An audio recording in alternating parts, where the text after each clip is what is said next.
Texting. Texting. Texting. Texting. Texting. Texting. Texting. Texting. Texting. Texting. Texting. Mark, Will, and Tomek present Texting. Water, water, everywhere, and all the boards did shrink. Water, water, everywhere, nor any drop to drink. Hello, all you textual deviants, and welcome to the 20th episode of Texting. I'm Mark, Will, in Taipei. And I'm Tomek in St. Petersburg. So, here we are. This is our final episode of Season 1. We've decided to take a short break, as we mentioned in the last pod.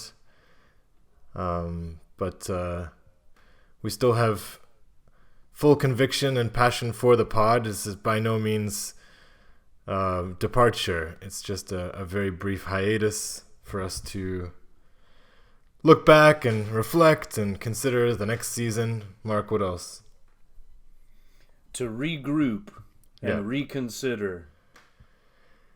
And we're going to deal with a non-traditional text today. Although in one sense it's the most traditional text. But we're challenging ourselves and branching out from what might be considered standard artistic texts for a substance. The substance. And that is water, or water. So, Mark, I'm going to propose that we start by doing a close reading of water without bringing in any outside knowledge or texts. And obviously that's always impossible to some extent, but we'll do the best we can. Does that sound okay? Okay. All right, so I have a 40 ruble bottle in front of me, which is like perspiring on the outside because I put it in the freezer. And it says Shusha Voda Niegazirowanna, so not gas. And I'm opening it up and pouring my glass just over half full. And Because you're an optimist. Exactly. And you said that you have some water in front of you as well, yeah? I've got a cup which contains filtered and boiled Taipei water. Okay, so It's not store-bought bottled water. So this is you have a filter and then you boil it after that, yeah?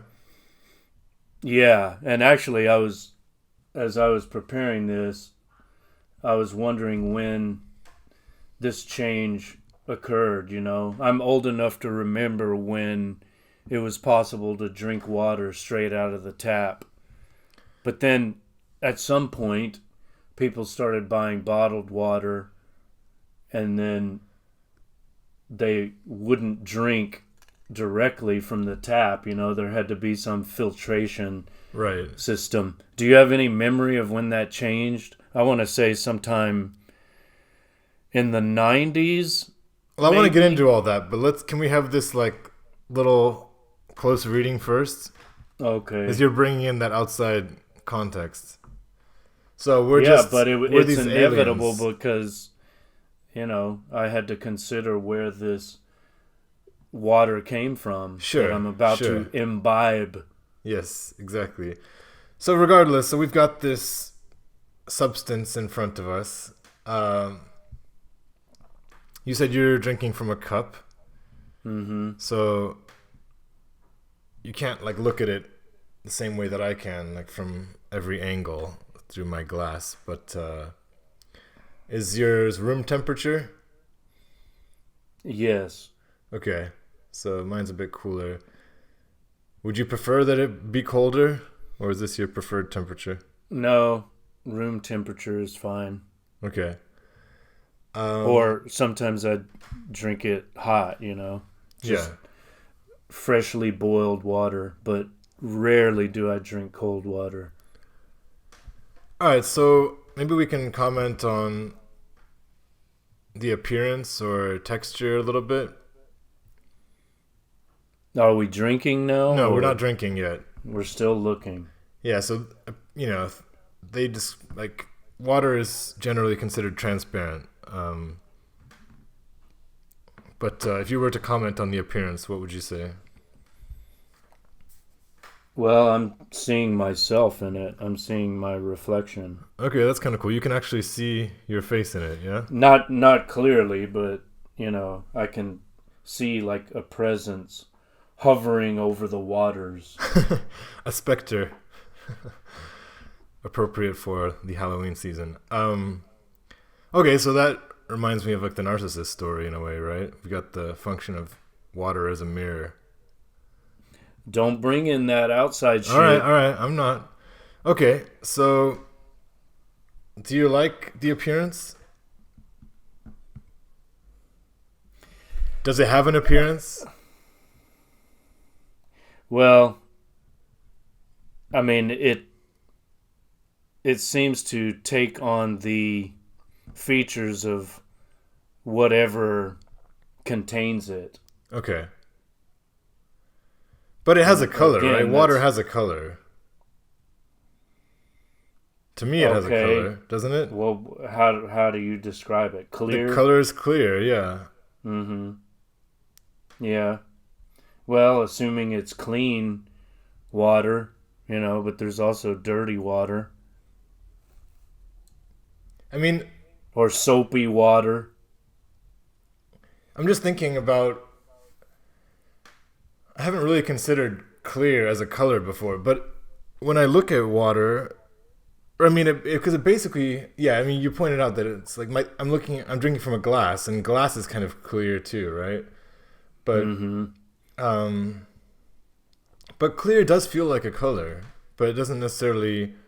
It doesn't exist on a spectrum, right? So... You mean like on a color wheel or something?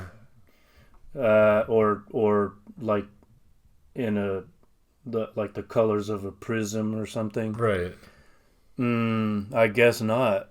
So like when painters paint water, they usually use some shade of blue. Right. As they're painting the sea, I guess. Right. But then again, if they're painting the rain, they can use gray. Again, you're considering these externalities, which is fine because that I don't want to go too far external, so call me out if I do that. Okay. I'm just trying to assert that. It We doesn't really. We have to, when we represent it, we need some kind of color because, clear is not a color. And if we wanted to represent it, we would have to, I guess you could represent like the ripples of water or waves of water without referencing the color. You could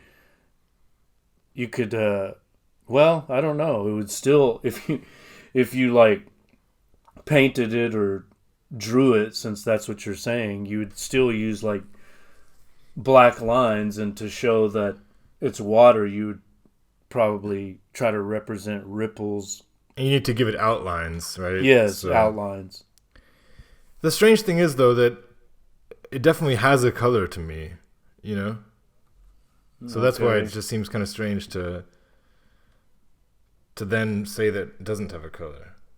I don't know. Well, what is it? I guess if you had to approximate, it's closest to white. Or is it some kind of gray or silver? Yeah, but again, clear is almost a color to me, Okay. But okay, and what about the way it moves. I'm lucky in a way because I get to pose the questions, and that makes you do all the immediate responding and philosophizing. But, well, again, you can. I think its movements are, to some extent, determined by the vessel that contains it, right? Sure, but I mean, if you put like a different substance in, like some kind of more jelly-like substance, it would move differently, right? Well, yeah, of course. But I guess that's just like a standard. So it moves like a standard liquid, I guess. That would be the main point, right? But it's not a viscous liquid. It's not thick, It's right. It's there's a purity there. And we should bear in mind maybe that. Could we say it's the purest liquid? I mean, it's the simplest and purest of all liquids, and every other liquid contains it. That's what I was going to say, because form. basically everything is water, like 90% water. Like many liquids that we interact with are 90% water plus like whatever, like a tea bag, right? Is there any exception to that? Every liquid has a water base, right? I can't think of something that is an exception to that, but even like blood has water in it, doesn't it? Massively. Yeah. I just read this dramatic scene in Life of Pi where the main character kills a turtle and then drinks a cup of its blood. But anyway, back to the water. So it's like it moves around, it shakes, it ripples.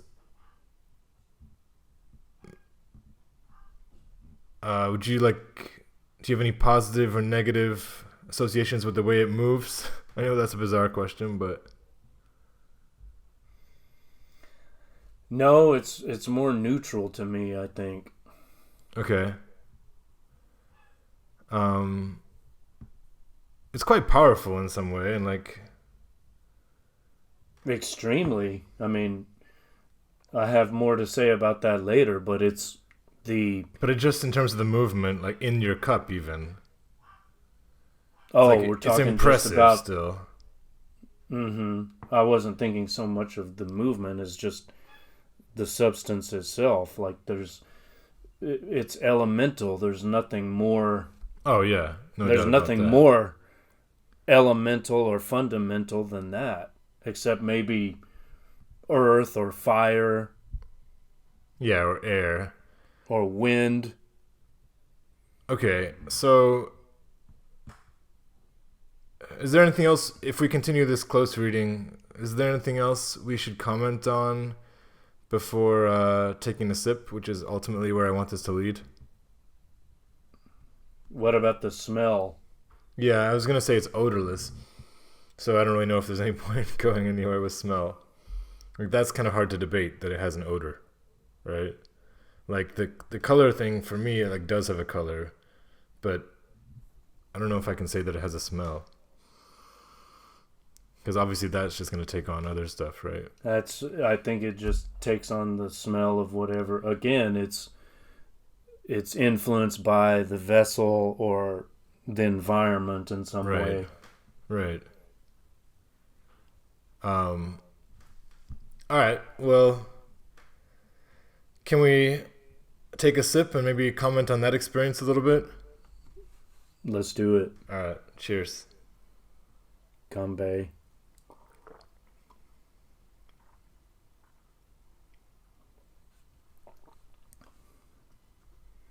What do you think? Tasteless. Is that a positive sensation at the moment? It's neutral. It's just Is it possible for something to be tasteless? maybe not, but that's the word that comes to mind. I mean, maybe my palate is too jaded, or I need, too much stimulus or some sort of sweetness or bitterness. I mean, I guess that's good if it's tasteless, because I know, like, coming back to the idea of tap water usually does have a taste. So if your water is tasteless, it means that the filter and the boiling have done its job in a way. Yeah. But sometimes when I drink straight water, there's a heaviness in my stomach. So I'm wondering how good the filtration actually is. Like, it shouldn't be that way. I remember sometime in the 90s I drank water. I think this is when I started filtering. I drank water from the tap and I was ill. It was like I drank swimming pool water, you know. That was in Texas. Yeah, and I think after that I just started filtering everything. Yeah. Or buying bottled water. I mean, certainly water quality has been degraded. Or were people just stupid back when, you know, we drank? Did you ever drink out of the tap, or was that before your time? I mean, in our house, I think we generally didn't. Like, that was just a kind of last resort. But I had plenty of friends who, you know, their families still drank tap water, or, you know, even playing basketball, we didn't really care. We just, like, drank water out of the hose. Out of the hose, or public water fountains. Oh, yeah. So, like, there's no doubt that even to now, there's times where I would drink a little bit from the tap, you know. I don't feel like... I wouldn't. I mean, to brush my teeth, I'll you know, rinse with water from the tap, but I won't swallow it. Well, let's at least I find spit. some way to... I spit. I don't swallow. Thank you. Can we... You know, speaking of water fountains... Well, let's bring some culmination to our little close reading first, please.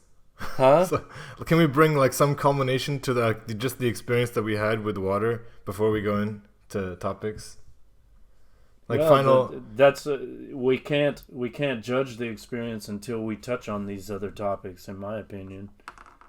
Okay, I guess I just wanted, like, the poem to be intact. The poem of the experience of drinking water. I think it's an open-ended poem, but if you can find some closure. Okay, so for me, it's like the experience of drinking water is very bare, but in that way it's like pure, but it's pure in the way that it's not necessarily like that enjoyable, but it's good for you. So I think that things that I could compare to it are like something like meditation, where it's like you don't necessarily want to meditate, but yes, you're happy you've done it afterwards.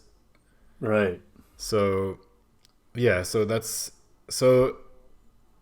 it's interesting that, again, that thing that is probably the best for us doesn't bring us that gratification that the additives do, right? So it's like, that's right. Yeah, it's unadulterated, and therefore, in a sense, we might say boring, just like meditation could be boring, you know? Yeah. It's like, we need a stimulant. We need, like you say, additives. We need sugar. We need flavor. You know, actually we don't, but that's what I'm saying. We have these, or at least I should just speak for myself. I have a jaded palate, or degraded palate. Yeah, and or maybe overstimulated palate. I don't know how to describe it. Right. And so, yeah, that just speaks to like larger things, issues, and I guess in our lives where simplicity, offers us in a way, is like telling us that this is the way to be happy or like healthy, but we're not really, we're like, we push it away a little bit. Well, my excuse is,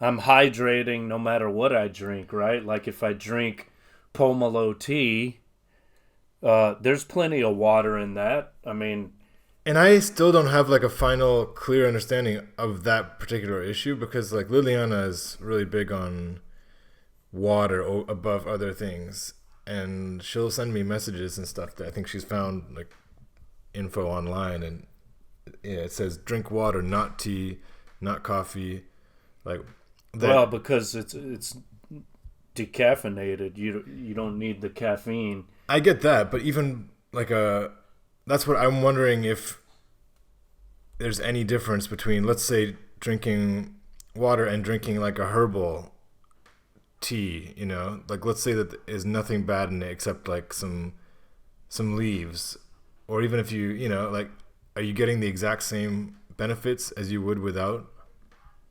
You know, I'm curious about that. I don't know, but I think the purest of the teas is probably green tea.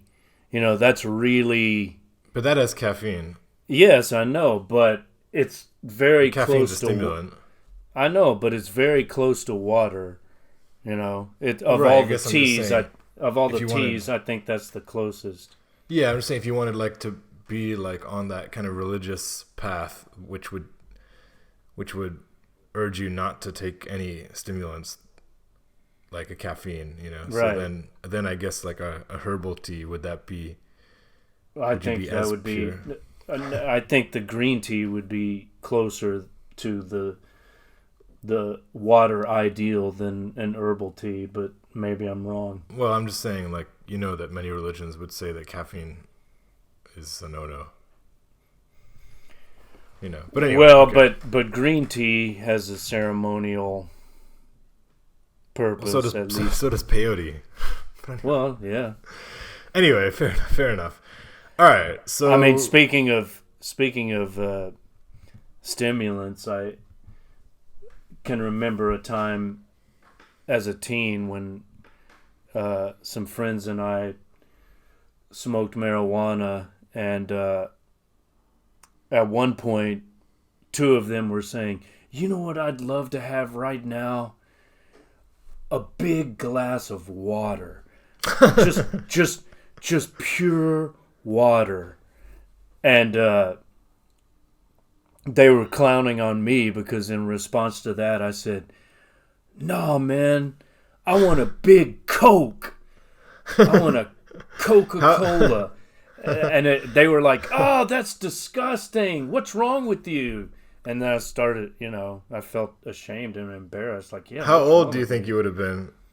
I don't know, 16. Because I'm trying to picture if it's like a half-baked scene or not. Like, have you seen Half-Baked? Totally a half-baked scene. Do you know the movie though?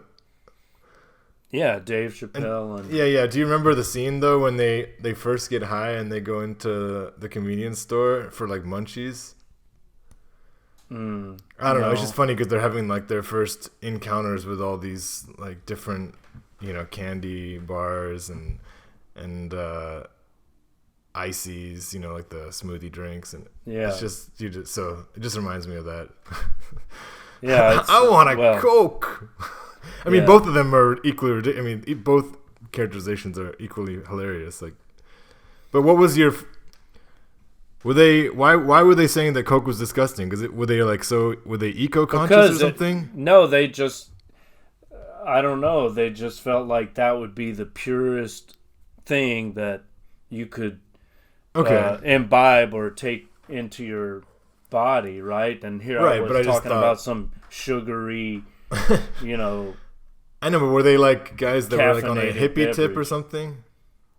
No, they just... Because they just smoke some weed, so they're not like super health conscious kids, are they? No, but that... I don't know. They had an image of like a pure beverage. Cool. And then I kind of like... I don't know why it's funny to me, but it was a buzzkill because I'm like, I want a Coke. They just started laughing, and they're like, "Oh man, that's gross, fucking disgusting." Oh man. And then I felt ashamed, like, "Oh yeah, my choice of beverage is not correct. I'm bad." So good. But okay, I wanted to mention something else too. Speaking of the water fountains, And also, you wanted to talk about the etymology a little bit. If Well, we're gonna yes, bring but any before structure that, into the yeah. But before that, just a side note. Okay. I remember my mom told me that when she was a girl growing up in the South in Arkansas, there were separate water fountains for white folk and black folk, right? Mm-hmm. So she saw a water fountain that was labeled colored, and so she was importuning my grandmother. I want to drink out of that. I want to drink out of that. I want to taste the colored water. She thought the water was like rainbow flavored, you know. That's sweet in a way. And my grandmother was like, no, that's not for you. So that's a tale of segregation in the Jim Crow South. Yeah. Okay, so I have a list of topics that we can touch on as we branch out, but I asked you before the pod if you could briefly touch on the etymology. Yeah. Well, our English word water, our modern English word water, or water, as I heard a South African say, water. I like that. I didn't even know what the fuck he was talking about when I first heard it, but I work with a lot of South Africans for the first time in my life. Huh? I work with a lot of South Africans for the first time in my life because it's like they still qualify as native speakers, and I think that, and the way they describe it to me, it's like Russia. You mean their first language is Afrikaans? No, I mean that they're English speakers. Like they, you know how like native speaker ESL jobs, they'll generally take English people, Americans, Aussies, and then you can also get those jobs if you're South African. Well, but you know what I'm some talking about, right? Some South Africans, their native language is English as well as Afrikaans. That's my point. Maybe. Yeah, that they're English native speakers. Yeah, but there's some who speak primarily Afrikaans. Okay, and I got English you. is not, you know. Sure. I would argue in some cases it's like it doesn't even sound native. Like there are many South Africans working here in Taiwan, okay? And I remember there were a couple of girls I met when I first came here. I couldn't even understand them. It sounded like they were speaking Dutch when they spoke English, you know. Okay, my colleagues are not particularly difficult to understand. Sometimes I have to do a double take, but in general it's pretty standard. But my only like kind of humorous take on the situation is that most quote-unquote Westerners have been scared off by what's going on in Russia, but some of the South Africans, they say they have it so bad in South Africa that Russia's like, you know, a picnic, a walk in the park. It's like a lap of luxury. Yeah, they don't want to go back. Because of just how dangerous it is, the shambles that the economy is in. So it's just interesting to see people's different reactions to living in Russia, right? And like the lifestyle that we have here. Like my buddy Keegan, he's like very grateful for Russia, and he like has no desire to go back. Yeah. Okay. I get that. So please continue. Etymology. So our modern English word water is ultimately derived from Old English water, and that in turn comes from Old Saxon watar, and probably goes back to some Proto-Germanic form similar to that. Okay. So, is there anything we can glean the from Germanic? That? No, I mean, is it broken up by any like roots? It's related to wet. Water is the wet thing, that. But I don't know what came first. Water, the substance, and then wet, the adjective. That's what I would assume. Yeah. But maybe there was a word for wet, and then the wet thing became water. I mean, who knows? But Our English water is cognate with modern German Wasser. I was gonna say Russian Vada. Yes, they're all those Indo-European forms are Right. related, and then But in Spanish, it's agua. That's different, right? well, the Romance languages, they're ultimately related somehow, but they do seem different. Whereas Greek, hudor, sounds more like water, and the Russian form you just mentioned, right? Vada. But but Latin aqua gives us Right. Spanish agua and French eau and whatever Italian. Oh yeah, how do you say it in French? Isn't it like in French? Oh, like eau de Cologne, you know. Yeah, it's kind of a cool sound. And I saw that the Sanskrit or Indo-Iranian form is op, so maybe that's somehow related to aqua, the Latin form. But this reminds me of various things. The Greek hudor, of course, reminds me of Pindar's first Olympian ode, in which he famously says, Ariston men hudor, water is best, or the best thing is water. Famous line.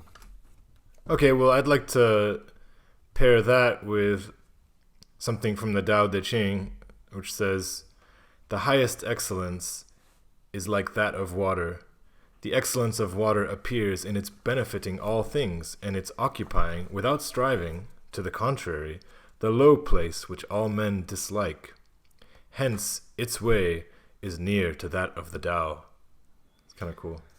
Yeah, that's Tao Te Ching 8, and Tao Te Ching 78 says, in the world nothing is more fragile than water, and yet of all the agencies that attack hard substances, nothing can surpass it. So, in at least 2 sections of the Tao Te Ching, there's mention of water as being a special substance, maybe the ideal substance, the substance most like the Tao. It's interesting because I wonder if some people might accuse this reading of being excessively anthropomorphic, in the sense that it seems like water is being characterized as like passive and humble, but strong. Mm-hmm. But I mean, but we're attributing all those things, right? Like, are those things that are actually intrinsic to water? Well, we just like, that's one of the qualities. It takes on the shape of whatever surrounds it. You know, it merges with its environment in a way, but it's ever present, right? It's everywhere, and yet it's, I mean, not always, but often it's silent and secretive, dormant sometimes. Again, not always. There are other aspects of water, but the image that you get from the Tao Te Ching is like that passive quality. You know, it's yin energy rather than yang energy, right? It's got a feminine quality. Well, should I read that other quote then that I just sent you on WhatsApp? Sure. I thought it was quite nice. This is speaking about the sea, though. So, the sea's moods and uses sex it. It is the great creatrix, feeder, womb, and vagina, place of pleasure. The gentlest thing on earth, the most maternal, the most seductive whore, and handsomely the most faithless. It has the attributes of all women, and men too. It can be both subtle and noble, brave and energetic, and far crueler than the meanest, most sadistic human king who ever ruled. In its rages, we admire the total lack of reason and justice, the blindness to all but the laws of its own nature. And this is from what? Thank you. That's, it's from the British novelist John Fowles, but I don't know where they got that excerpt from, so I'm just being geeky and finding stimulating quotes. Well, he sees water as mostly feminine, but also it contains masculine qualities, right? Right. Interestingly, in German, it's a neuter noun, das Wasser. Okay. Are there many words that are gender neutral in German? I'd say it's, pretty much like equally divided, like the vocabulary is pretty much equally divided among masculine, feminine, and neuter. Maybe not exactly, but pretty close. Okay. I mean, neuter nouns are not that unusual. Let's put it that way. But in Spanish, or as you said, in the Romance languages, it's feminine. So, yeah. Well, in Spanish, interestingly, it's usually el agua. Oh wait, el agua. Yeah, you're right. But el agua. In the plural, las aguas. So it's got like both qualities in a way. Right. And in French, I don't know. Do you want to first kind of just talk about your general relationship to water a little bit, like what its role is to you, or do you love water? I mean, I'm trying to kind of ask questions that are a bit more experiential. Well, one more thing about etymological connections. Okay.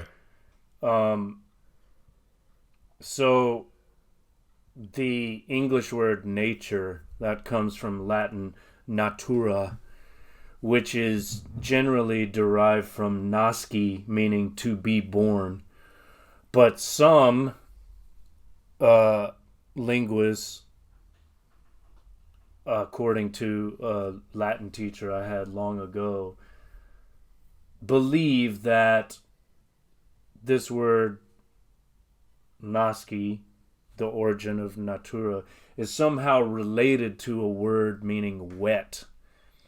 Like somehow nature, to be born, it's connected to a root that may mean wet.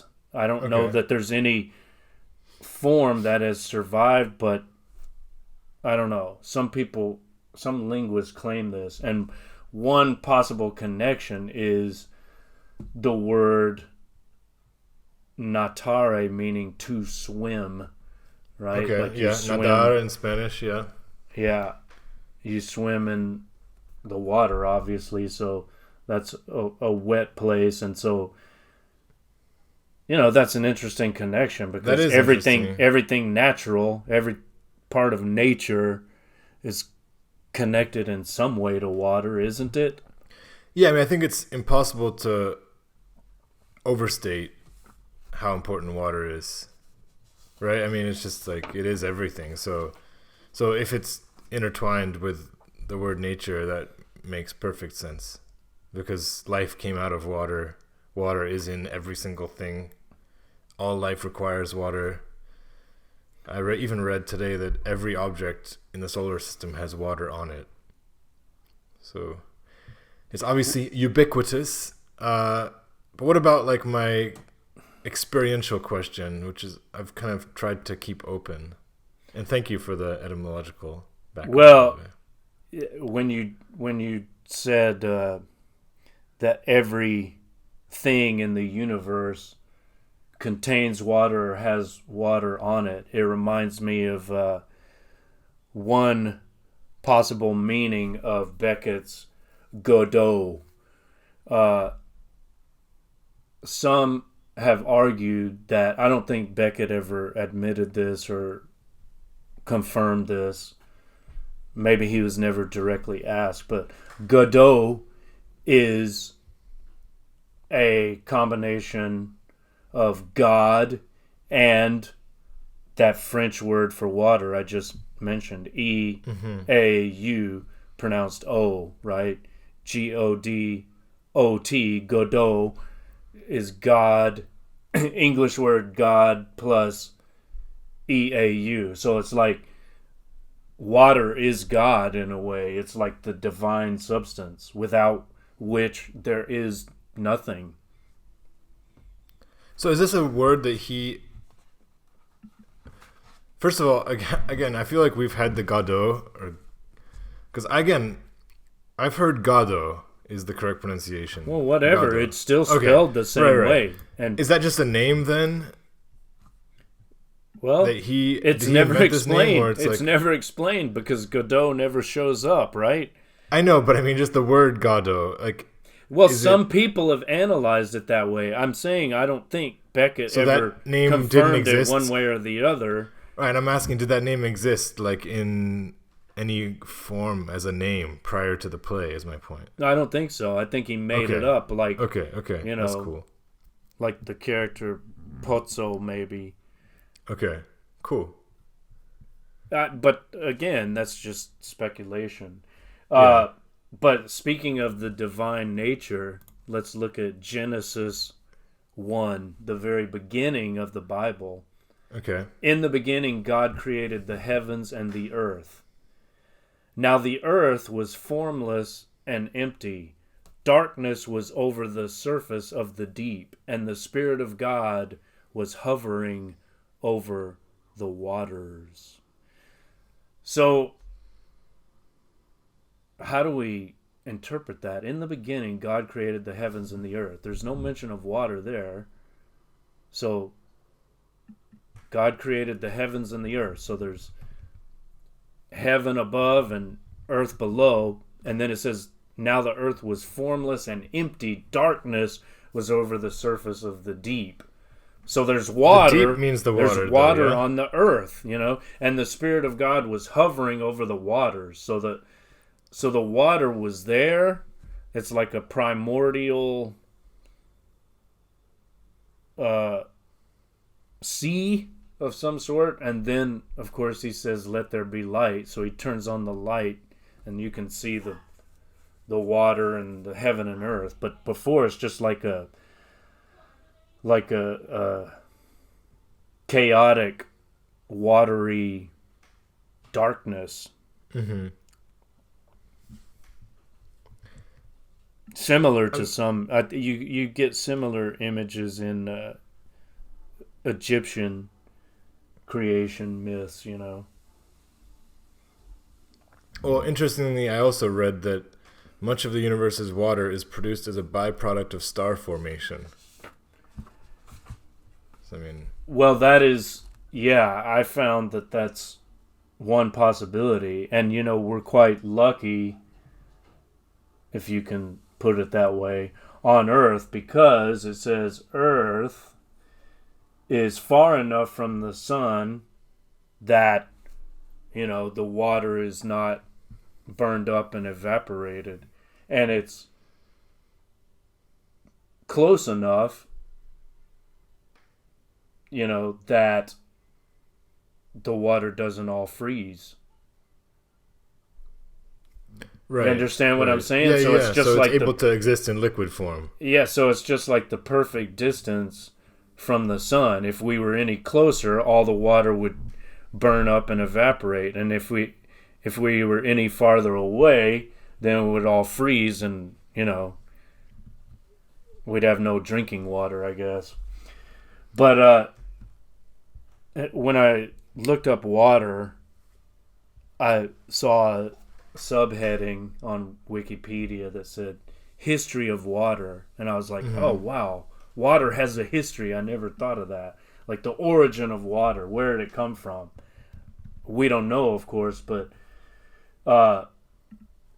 as you just suggested, water may have been delivered to Earth from the outer solar system. Right. I think that's...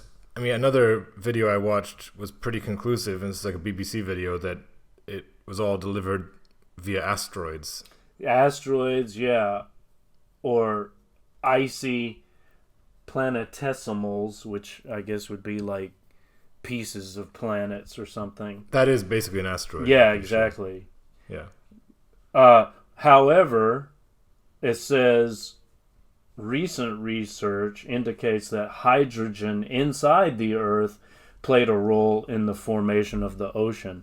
And these two possibilities are not mutually exclusive. In other words, the hydrogen in the Earth could have interacted with those asteroid, deposits to produce the oceans of the Earth.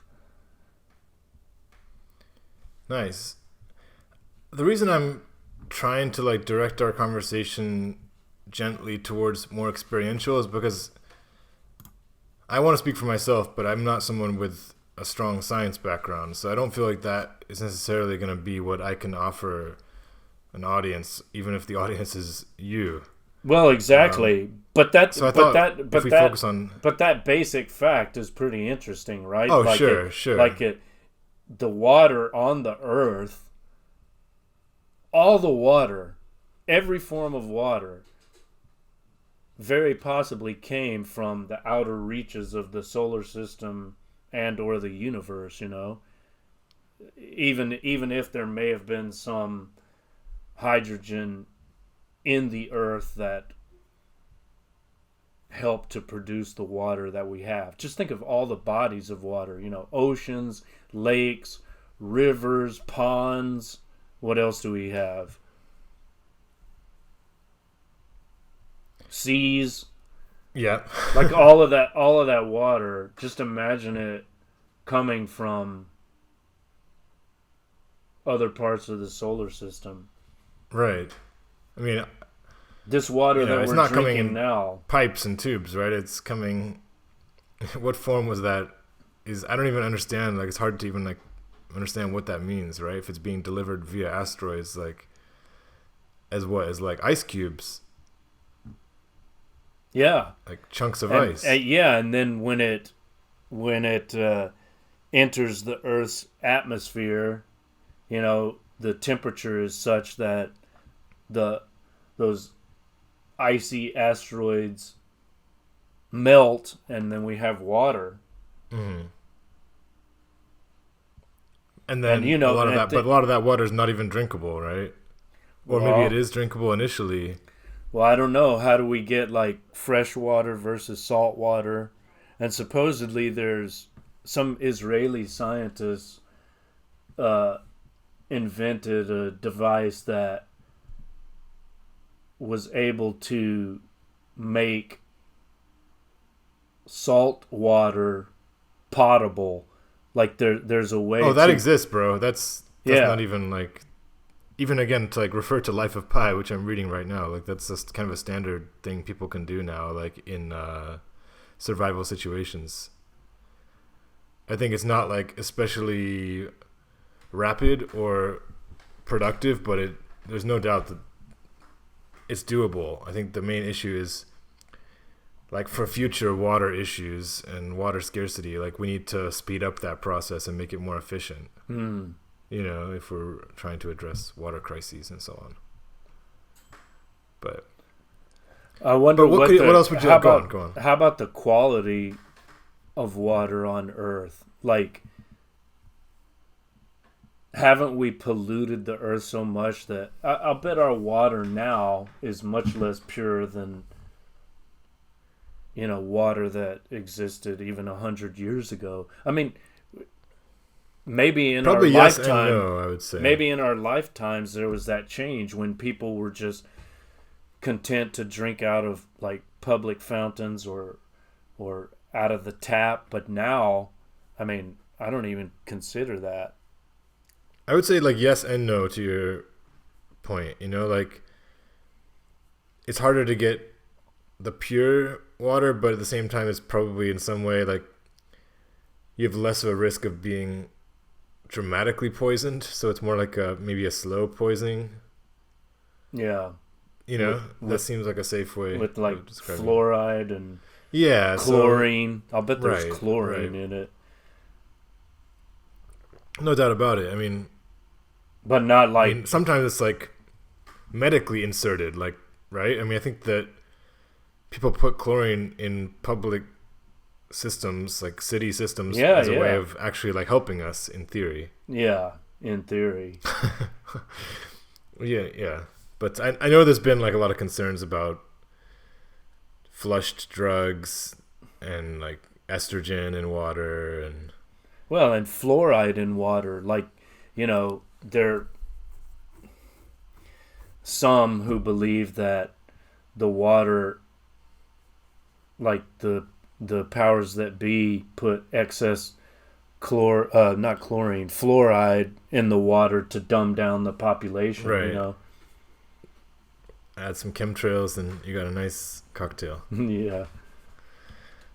But again, like, what we can, I think, contribute to the overall dialogue on water is just, I think our personal experiences could be the most interesting for listeners. Well, I was thinking about that because this assignment you gave us, water, like, is water even a text?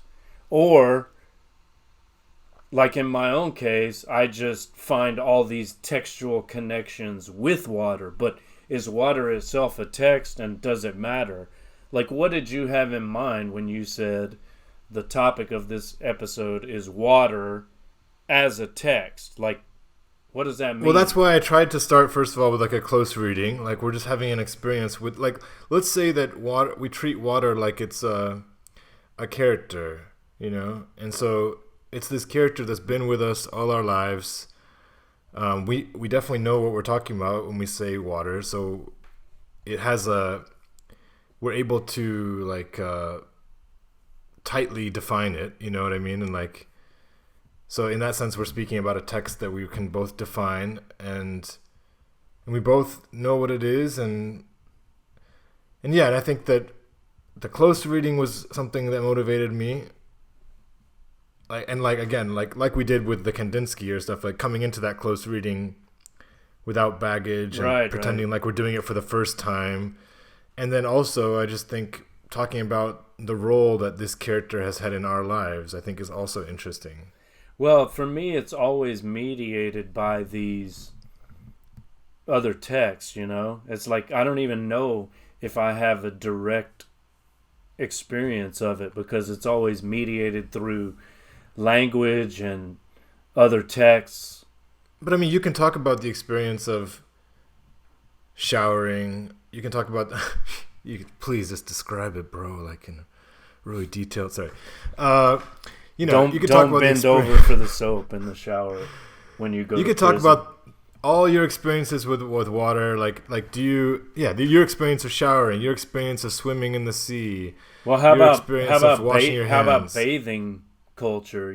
Like in Asia, the spa, the baths are an important part of the but culture. like for you, it's the most interesting for me, And then well, for but me, that's obviously, that's part of my experience. When I first went to Korea, I started, learning to appreciate the spa, soaking in the super hot water and then jumping in the cold water. And I still enjoy, when I have the time, I enjoy a leisurely bath. I mean, it's kind of a meditative. Oh yeah, me too. It's kind of a meditative experience too, For sure. And I come from a culture of banyas, so, well, presently, right? Yeah. So it's also like the Korean spa or exactly. jjimjilbang. Jjimjilbang, yes. But I'll tell you like about one experience, and you can comment. So I have a feeling that both of us kind of exist on that intermediary space. They call it luminary spaces, don't they? Or liminal spaces. Yeah. Liminal spaces. That between overt spirituality and rationalism, I think both of us are kind of in that middle space. I'm not sure, but you can speak to that after my little story. But Yeah, so I'm always like willing to listen to people who are kind of new agey or explicitly religious, and like I indulge them and I let them talk, and I usually neither believe or disbelieve what they have to say, but That's a good attitude. Yeah, and I'm open enough so that they enjoy talking, you know? So that's basically how it works. And I met this guy when I was working at this shitty job, Sylvan Learning Center, making about like $10 an hour doing some tutoring in Phoenix temporarily. But this guy was really cool. He was like a kind of a spaced out hippie dude who was really into like Qigong, and he was obsessed with water. And so like he had a book that had close-up photographs of like the structure of water in different places. Like this is London tap water. This is like water from this mountain spring. You know, this is Tokyo's water. And, you know, and you could see, you know, the energy. You could see how beautiful like the structure of water was. Again, I have no idea. You know, I didn't believe necessarily, but I also didn't disbelieve. But you could see like a vast difference in like just the way that the molecules were branched out in like in the more natural places. And he like argued that even the process of moving down pipes kind of like hurts water. And like, you know, and then that makes sense. That makes sense to me. And they accumulate all that lead from the plumbing. Well, I don't know. Do we still use lead pipes? Maybe in some places. There was some movie that was like a huge hit, and I can't remember it, but it was probably about 15 years ago, and I'm sure you'd know it if I could remember it. But it was like a documentary that blew up, but also kind of got some criticism from the more traditional scientific community. Does that sound familiar? No. I'll try and look it up later, but apparently I haven't even seen it, but there's a section of it that talks about water, and like they, you know, like even Liliana believes that if you talk to water and you like say nice things to the water, like it changes the structure. And like for a while, like I did that. I would say like I love you to the water before I drank it. Mm-hmm. So I don't know. Do you believe that water could respond to us talking to it? That sounds like, you know, it's very possible. I mean, really? Why not? That's, you know, because it's hard to understand that scientifically. That's the case with like mushrooms. Like some mycologists argue that mushrooms are conscious, you know? Yeah. So why not water too? Okay, but you understand also why that's hard to believe though, right? It's hard to understand how that could happen. Even if we indulge and say it's possible, but you also understand why a part of my brain. Well, in that I'm not emotionally invested in believing or disbelieving, so I just say, you know, I'm not interested in trying to prove it. I'm just saying, if you want to talk to the water, I think it makes sense to me. I don't know if I'm going to do it myself, but maybe I will sometime. And I think, why not?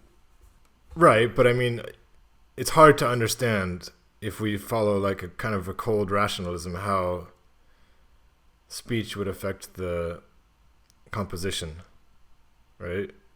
Because speech is like some what sounds. happened? Did this book unless water has a consciousness?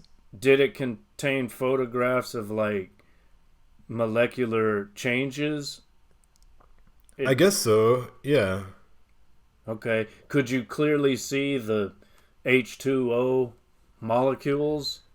I don't know. I don't think so. I don't know enough about chemistry. That's the problem. Yeah, I feel like we need to have a scientist or even a. But I'm just trying to imagine those pictures. I mean, I can readily believe that water in Tokyo would be different from water in Nebraska or whatever. Oh yeah, why that's not? Basic for sure. But so what's causing? Okay, what about changes? the idea of just like the? Well, again, that's maybe related to the vessel or the container that water finds itself in, whether it's natural or man-made, you know. I think why wouldn't it change it? I think that makes sense. And yeah, I guess I just don't understand. Does it mean like anything that is observed changes too? So when there's some kind of interaction that water has with humans, I can believe that it might experience some molecular change. I don't even know what I'm talking about, but it sounds good to me. All right, it sounds strange to me. Not what you said specifically, but the idea. And again, I'm willing to indulge it, but it would be something that I'd have to study more, you know, and like see for myself. So yeah, for sure, I'd have to ask some people that actually study chemistry and I don't know, hydrology. Is that a science? Yeah. Hydroponics. Okay. Yeah. Hydraulic, but that's like, or hydroelectricity, that's using water for other purposes. But just straight up study of water would be hydrology. Is that a thing? I don't know. Hydrology is the study of the distribution and movement of water both on and below the Earth's surface. Yeah, that's a thing. National Geographic Society. Okay, so here's maybe something that's like slightly interesting I'd like your take on. So you mentioned how intrinsic or how intimately linked our awareness of pollution is when it comes to water now, and whether that's, I wonder whether that is a particularly unique modern phenomenon, or if that sense of dread has existed for previous generations. You know, because like now, I went swimming quite a bit this summer in the sea, and it was amazing. You know, and each time it was just absolutely invigorating and wonderful. But it was hard not to at least occasionally feel angst about the condition of the sea, the fact that we're very cognizant now of the levels of pollution and just how much garbage we chuck into it. So well, you're eating that every day, you know, like no matter what you eat, there's plastics and shit in your food. But the sea, you kind of on one hand, you're having this like really like primordial experience with this vast, you know, body, and it's so pure. And again, I'm just wondering if maybe that's something that defines modernity, is that we've lost an ability to really experience that in an unadulterated way because we're constantly thinking about the environment and the well, it depends on where the beach you're swimming at is, I guess. I mean, I remember the beach we saw in Vladivostok was not that appealing, but if you you know, if you go to a beach in Bali or some other place, well, the beach is very for sure, but I just mean like there's still going to be the same body of water that has shit in it. I don't mean you're necessarily even going to see it. But some bodies of water are more attractive than others. Like I grew up attractive, yeah. Yes, I grew up. Yes, but that has to do with the cleanliness of it, right? Because I grew up, you know, on the Gulf Coast. We had a beach, and it's like one of the filthiest beaches in the world. Like the water is fucking brown, you know. Right. That's the Gulf of Mexico, baby. But then you go to spring break. You go to I don't know where. I said Bali, but the virginal beaches I don't remember. Bali. Where did I see the bluest waters? Maybe I don't know. Maybe Spain. The water next to Egypt was amazing, to be honest. Okay. When I was there a year ago, I mean, there were tons of plastic bottles in the water, but the actual water was super blue. Yeah. So that's you know, I would. Can I take feel very Can we do a pause? Swimming. I'm gonna go release some water. What's that? Can we pause? I'm gonna go pee. You're gonna go make water? I'm gonna release water. Okay, I'm back. Okay, I made a note of the times. Okay, thank you. Alright, where were we? So you made water. I released water. Yeah, but Can't create isn't it. It's already been here. no, but you've never heard that expression? To make water is to urinate. I've never heard that before. I did teach Liliana the expression to drop the kids off at the pool this morning. Oh, that's lovely. So, thank you. But to make water, I mean, so Sounds nice. water is associated with piss, and also the word whiskey. You know what that comes from? Tell me. It's a phrase meaning water of life. And I think the word vodka is also derived from water, isn't it? Well, vodka. Yeah. So, it's like little water, right? So alcohol is also considered water. So that's just another indication that water obviously is the most elemental liquid, and every liquid is water in one way or another, even alcohol, piss, blood. Yeah. I mean, as you were talking, I remembered, so coming back to swimming in the sea this summer, like near Montenegro, Liliana and I went for a swim. I wanted to like reach this rock. I kind of wanted to like challenge us a little bit. And I had done the same swim with my sister and her boyfriend Paul the day before, and like we'd managed it pretty easily. So I was like, "Come on, Liliana, we can do this." And we start swimming out to this rock. It's pretty difficult because it's more, the waves were more dramatic than the day before. But we reached it, and then when we were swimming back, it was like a real struggle. And Liliana was like having almost like a panic attack, And I was trying to calm her down, but then I was like getting pretty stressed. I was like, "Oh shit, this is gonna be on me," And like. We made it, but it wasn't easy, and I don't know. That's pretty dramatic, pretty traumatic experience to feel that kind of the peril of water. Well, that's we've talked mostly about its gentle, passive, feminine nature, but it also has a violent aspect. Think of the mythology of the flood. Yeah. The deluge, and the one of the worries about climate change is rising sea levels, and right. the fear that the earth will be drowned, right? Like the best fictional or I guess speculative fictional account of this would be J.G. Ballard's The Drowned World. That's a great novel. I thought you were going to say the movie Waterworld. I haven't even seen that, but okay. That's probably a rip-off of Ballard's novel. Okay. But did you read this? What? The book that you meant. Yeah, that's what I'm saying. okay. I highly recommend it. He's got a trilogy of, apocalyptic novels: The Drowned World, The Burned World, and The Crystal World. Like, he imagines 3 different ways that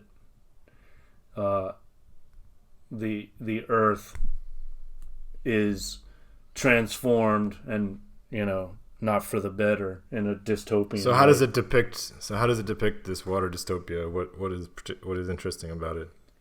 Well, humans begin to revert to like a reptilian form because everything's so hot, and it's like humanity returns to the sea from whence they came. But like, does the body change? Yeah, becomes more reptilian. Okay, I didn't know if you meant just in terms of like lifestyle or actually physically. I think over time, these evolutionary changes occur. Like, okay. due to the climate change, that humans can't really function in, they revert to a reptilian form. Yeah. I was gonna Anything say. else you want to? Yeah. I was gonna say the opposition of water and fire is interesting. These two elemental forces, water and fire, but Yeah. apparently in ancient Vedic Hindu religion, they were also closely associated. For example, Agni, the fire god, was called offspring of the waters. So with an epithet like that, it's almost as if fire itself comes from water, paradoxically. Like water engendered its own opposite, fire. But then water can put fire out. Right? Right. So it's like reabsorbing the essence that mythologically or metaphorically sprang from it. And then we have water and oil, that opposition. Those are like two things that don't relate to one another well, don't interact well. Mm-hmm. And how about connections with musical texts related to water? Well, I want to introduce this episode with an excerpt from Mos Def's song New World Water, which is just like a incredible track. I actually taught my students this song last year, and my friend Anna made a video speaking to this particular song and why she's obsessed with it. But yeah, it's a really cool song just because it's basically a criticism of capitalism and corporations and predicting like a future where we go to war over water and criticizing our wastefulness and stuff like that. But it's a really powerful song, and I like those kind of concept songs. New World Water, it's called? Yeah. Mm-hmm. Okay. I look forward to hearing it. Americans wasting it on some leisure shit, while other nations be desperately seeking it. Bacteria washing up on they beaches. Anyways. Young babies in perpetual neediness. Epidemics hopping up off the petri dish. Control centers try to play it all secretive to avoid public panic and freakiness. There are places where TB is common as TV because foreign-based companies go and get greedy. The type of cats who pollute the whole shoreline, have it purified, sell it for $1.25. Wish I delivered that better, but anyway. So that's going to be in the intro? I don't know, we'll see, but I like that, that's the great line right there, I guess. Like the type of cats who pollute the whole shoreline, have it purified, sell it for $1.25. Yeah. They create couplet. the crisis, and then they sell you the solution, right?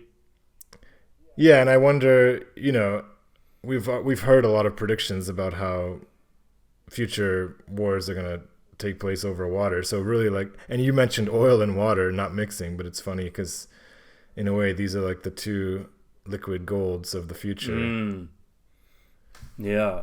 And we've got that quote. I've got one more tiny quote from Ban Ki-moon, the former UN Secretary General, where he says, "Too often where we need water, we find guns." Amen to that. Yeah, so obviously you could put oil in the sentence and it would read the same way. But Russia's got a lot of frozen water. And oil. So you'll be fine. I guess that's the way that Russians tended to laugh off lessons about climate change when I tried to deliver those. they'd be like, "We're gonna be fine. we could use a few degrees of warmth." Yeah, that maybe that'll become the new Mediterranean as things warm up, you know. Yeah, I mean, and actually, it's supposed to make a lot of land more agrable. Is that the word? Because all this frozen tundra is Arable. going to finally be arable. Well, like I've heard predictions that Greenland, for example, will become a temperate zone. Right. But I've got some musical intertextuality to share. Please. I don't know if you're familiar with any of this, but Handel's Water Music. Oh, yeah. Yeah. Mm-hmm. I'm aware of it. I think I've listened to it. And I'm sure there are many, but I just some random songs came to mind. By the way, that's Handel, people. Don't go look up some indie rock band. Handle. Yeah, that's the German-born composer that ended up in the UK at the court of King whoever. Hey, by the way, you have quite a bit of background noise, just so you know. You've got dogs plus wife. That's a nice way of putting it. What do you want me to do about it? I was wondering if it's okay with you, we can keep it, but otherwise you can go and make a general proclamation. Won't do any good. Okay, so let's just roll with it. Yeah, so other water-related songs. Have you heard Please. Dire Straits' Water of Love? Nope. Is it a good one? It's not bad. Okay. Paul McCartney's Mamounia features a really beautiful evocation of the water cycle from rain to, it's basically just the whole water cycle, rain and oceans and other bodies of water, and then the water evaporates and what's that process called? Condensation. Mm-hmm. Well, evaporation, and then it's sucked up by the clouds. I don't think that's the scientific term, but whatever. And then it rains again, and so the water cycle continues. Mm-hmm. And the Beatles have a song called Rain, and of course Led Zeppelin has the Rain song. Okay. And then I was reminded of Take Me to the River and the sacred rivers of India, the Ganges, and the earliest civilization in Mesopotamia between the two rivers, the Tigris and the Euphrates. And we have some Ganges water, by the way. What do you mean? Here. Oh, Liliana got some there. Oh, sacred water. We have some. Yeah. Holy water. Holy water. Mm-hmm. Yeah, and really every city, every major city is either by a river or on the coast. Yep. Yeah. There's 100%. always water nearby. There's a Pearl Jam song that has the line, "The oceans made me, but who came up with love?" I always thought that was an interesting line to include. I'll counter that with "Thousands have lived without love, not one without water" by Auden. What poem is that? First Things First. 1956. Say that again. Sure. Thousands have lived without love, not one without water. Just talking about the elemental quality, right? Only thousands. I would say millions. Billions, maybe.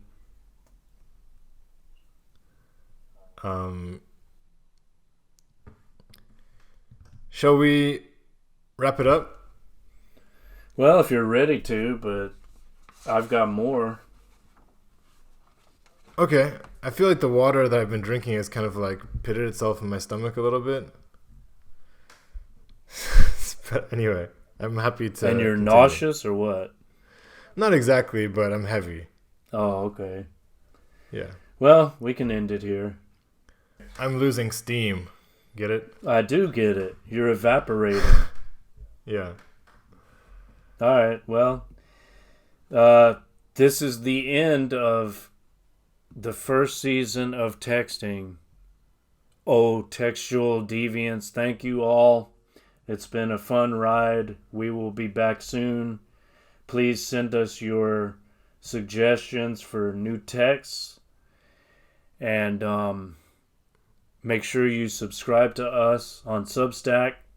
I'm at markwillwright.substack.com. And I'm at tomek.substack.com. No, you're not. You're at tomekb.substack.com. Okay, thank you. You're not doing a good job of promoting your Substack, are you? You're sending people to the wrong address. It's tomekb.substack.com, people. Next time I'll just make the announcement myself. Thank you, buddy. Okay, until next time, we pour out a little bit of water for you, and we thank water for giving us life.